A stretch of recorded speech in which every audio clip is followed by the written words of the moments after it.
আছে। এই প্রশাসন এই রাষ্ট্রীয় প্রতিষ্ঠানগুলোকে ব্যবহার করে দাঁড়িয়ে আছে, কাজে এরা কোনোভাবেই এদের বিরুদ্ধে ব্যবস্থা নিতে পারবে না। এই আইওয়াশ, এই লোক দেখানোর জিনিস তারা করবে, কিন্তু ঘটনার থলের বিড়াল বেশিদিন আটকে রাখা যায় না, বেরিয়ে যায়। এবং এই বেরিয়ে যাওয়াটা আজকে প্রমাণ করেছে এই সরকার পুরো রাষ্ট্রটাকে ধ্বংস করছে কেবলমাত্র গদিতে থাকার জন্য। বাংলাদেশের মানুষ রক্ত দিয়ে রাষ্ট্র পত্তন করেছে, তারা এই রাষ্ট্র এইভাবে ধ্বংস হতে দেবে না। কাজেই এই সরকারকে ক্ষমতা থেকে বিদায় করতে হবে।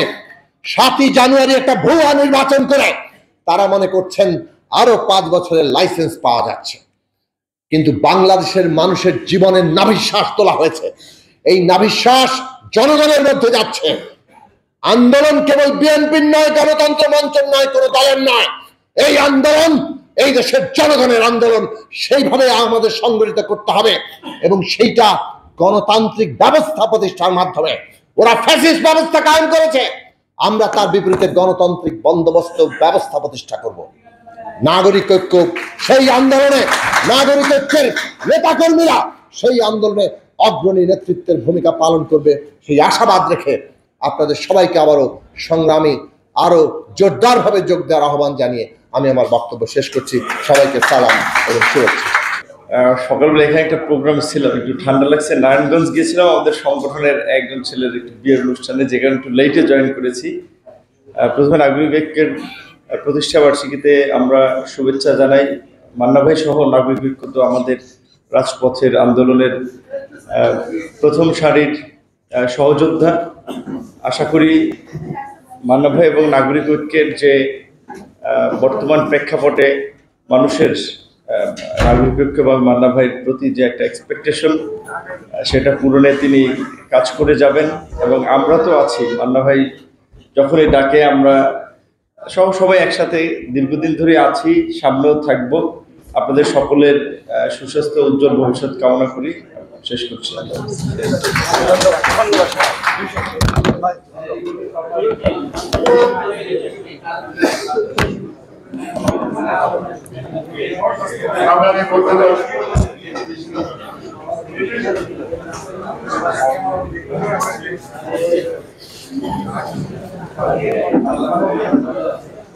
উপস্থিত আছেন বিএনপির স্ট্যান্ডিং কমিটির নেতা নজরুল ইসলাম খান,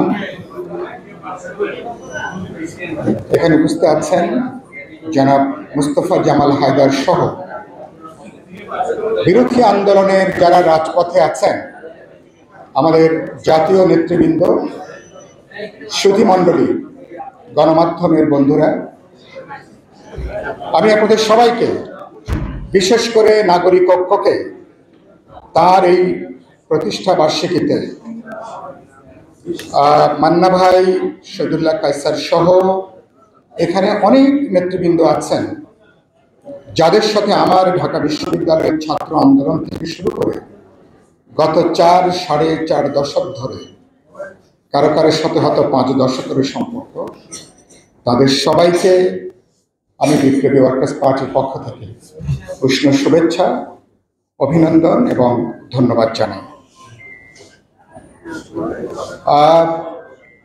আমাদের এখানে নাগরিক ঐক্যের যখন জন্ম, তখন দেশে একটা দল হিসেবে যখন জন্ম, একটা ফ্যাসিবাদী একটা দুঃশাসনের কালে তার জন্ম।